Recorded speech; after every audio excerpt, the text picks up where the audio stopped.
अगला अध्याय है अध्याय 4 हमारे मोटे अनाज। अध्याय 4 है हमारे मोटे अनाज। राजस्थान भारत का सर्वाधिक क्षेत्रफल एवं भौगोलिक विविधता वाला राज्य है, जिसका उत्तर पश्चिम भाग कम वर्षा एवं मरुस्थलीय जलवायु, दक्षिणी पश्चिम भाग औसत से अधिक वर्षा के लिए प्रसिद्ध है। यहाँ की विषम जलवायु होने पर भी यहाँ के किसानों ने अपनी मेहनत और अनुभव से ऐसे अनाज उगाए जो कम पानी में भी अच्छी उपज देते हैं। मोटे अनाज के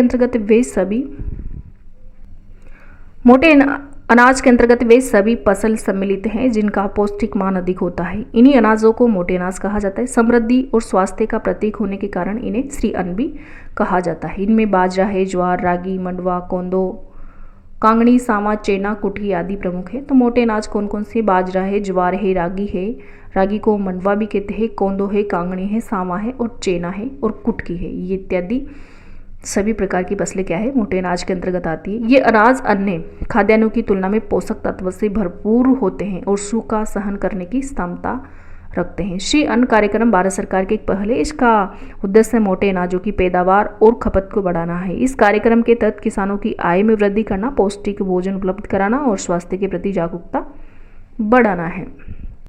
प्रमुख श्री अन्न के अंतर्गत इन सभी अनाजों को शामिल किया जाता है, जैसे सामा है, कांगनी है, कुटकी है, कोंदो है, रागी है, बाजरा है और ज्वार है, कुट्टू है इत्यादि।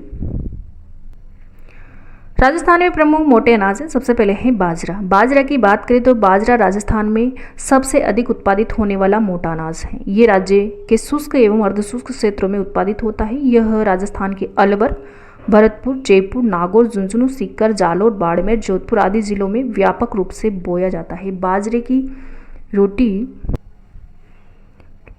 राब, लापसी और खिचड़ी यहाँ के लोग बड़े चाव से खाते हैं। इसमें प्रोटीन, आयरन और फाइबर की मात्रा अधिक होती है।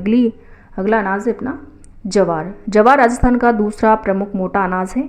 इसे अजमेर, अलवर, कोटा, झालावाड़, भारा, भीलवाड़ा आदि जिलों में उगाया जाता है। इसमें रोटी, दलिया, चूरमा बनाया जाता है। इससे रागी की बात करें तो मंडवा भी इसको कहते हैं और रागी में कैल्शियम और आयरन की मात्रा अधिक होती है। ये राजस्थान के कुछ पहाड़ी क्षेत्रों में, जैसे रागी की बात करें तो कहाँ पे बोया जाता है? पहाड़ी क्षेत्रों में, उदयपुर, बांसवाड़ा, डूंगरपुर में अधिक प्रकार से उगाया जाता है रागी।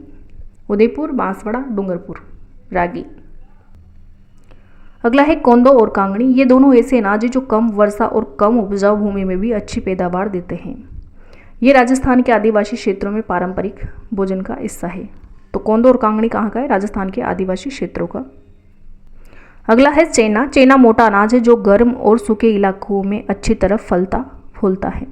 इसकी मुख्य विशेषताओं की बात करें तो इसमें विटामिन बी, लोहा और फास्फोरस भरपूर होता है। मोटे अनाजों की विशेषताओं की बात करें तो इनमें मोटे अनाजों में विटामिन बी, लोहा, फास्फोरस भरपूर होता है। ये शरीर को ऊर्जा देता है और पाचन में सहायक होता है और इससे दलिया, खिचड़ी और चूड़ा बनाया जाता है। ये विशेषताएं मोटे अनाज की है। चेना मोटा अनाज की है और कैसा है? ये गर्म और सूखे इलाकों में अच्छी तरह से फलता फूलता है। और चेना के मुख्य उत्पादक क्षेत्र की बात करें तो नागौर, जोधपुर और बाड़मेर जिलों में बोया जाता है। अगला है सामा। सामा एक प्रमुख मोटा अनाज है जो बहुत कम पानी में भी उगाया जाता है। ये हल्का और सुपाच्य होता है, इसलिए इसे उपवास के समय में प्रयोग किया जाता है। इसकी विशेषता है इसमें प्रोटीन। सामा की बात करें तो इसमें प्रोटीन, फाइबर और कैल्शियम भरपूर मात्रा में होते हैं। ये पाचन तंत्र को मजबूत करता है। इससे भी खीर, खिचड़ी, लड्डू इत्यादि बनाए जाते हैं और अजमेर, उदयपुर और भीलवाड़ा में बोया जाता है। चेना की बात करें तो चेना तो नागौर, जोधपुर और बाड़मेर में उत्पादन होता है इसका। और सामा की बात करें तो सामा अजमेर, उदयपुर और भीलवाड़ा, अजमेर, उदयपुर, भीलवाड़ा, सामा। अगला है मोटे अनाज का महत्व। स्वास्थ्य के लिए उपयोगी है मोटा अनाज, किसानों के लिए भी है और पर्यावरण के लिए भी उपयोगी है। स्वास्थ्य की बात करें तो स्वास्थ्य में है ना प्रोटीन, रेशा या फाइबर, कैल्शियम, आयरन, एंटीऑक्सीडेंट और विटामिन बी प्रचुर मात्रा में होते हैं। ये मधुमेह और हृदय रोग से बचाव में सहायक है। पाचन तंत्र मजबूत बनाते हैं। मोटे अनाज खाना चाहिए। किसानों के लिए भी उपयोगी है क्योंकि है ना कम पानी, कम लागत और कम खाद में भी अच्छी उपज होती है। जलवायु परिवर्तन के समय भी टिकाऊ फसलें हैं और पशुओं के लिए चारा भी उपलब्ध कराते हैं। पर्यावरण के लिए भी अनुकूल है। इनकी फसलें भूमि की उर्वरता बनाए रखती है और जल संरक्षण में मदद करती है।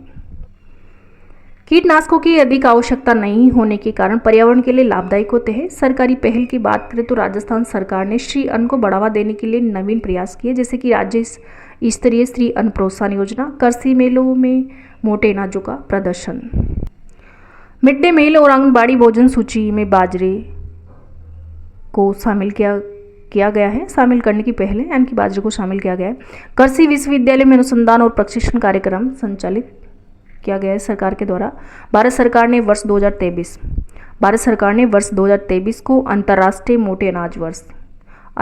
मोटे अनाज वर्ष इंटरनेशनल ईयर ऑफ मिलेट्स घोषित किया। राजस्थान सरकार भी श्री अन्न मिशन के माध्यम से इन अनाजों के उत्पादन, प्रसंस्करण और विपणन को प्रोत्साहन कर रही है।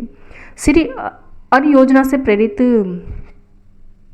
पहल के तहत जयपुर और उदयपुर जिलों के चयनित आंगनबाड़ी केंद्रों में 3 से 6 वर्ष के बच्चों को न्यूट्री बार दी जाएगी। ये न्यूट्री बार बायोफोर्टिफाइड बाजरा, श्री अन्न, गुड़, शहद जैसे पौष्टिक तत्वों से बनी है, जिसमें प्रोटीन, कैल्शियम, आयरन और जिंक की भरपूर मात्रा है। मोटे अनाज राजस्थान की पहचान है, जो न केवल यहाँ के किसानों की आजीविका का आधार है, बल्कि राज्य की परंपरा, संस्कृति से भी जुड़े हुए हैं। आज जहाँ स्वस्थ जीवन और पर्यावरण संरक्षण की बात हो रही है, तब मोटे अनाजों का महत्व और भी बढ़ गया है। इसलिए हमें अपने भोजन में मोटे अनाजों को क्या करना चाहिए, शामिल करना चाहिए और स्वस्थ राजस्थान, समृद्ध किसान का सपना साकार करना चाहिए। इसमें क्वेश्चन है, राजस्थान में सबसे अधिक कौन सा मोटा अनाज उगाया जाता है? तो बाजरा सबसे अधिक उगाया जाता है राजस्थान में। अगला क्वेश्चन है, मोटे अनाजों में कौन सा तत्व अधिक पाया जाता है? तो फाइबर और आयरन पाया जाता है अधिक। और वर्ष 2023 को भारत सरकार ने मोटे अनाज के लिए कौन सा वर्ष घोषित किया? तो अंतर्राष्ट्रीय मोटे अनाज वर्ष घोषित किया है। और मोटे अनाजों को श्री अन्न भी कहा जाता है। मोटे अनाज शरीर के लिए भी महत्व रखते हैं। तो ये था आज का अध्याय हमारे मोटे अनाज, कक्षा 7 की बुक से अध्याय 4।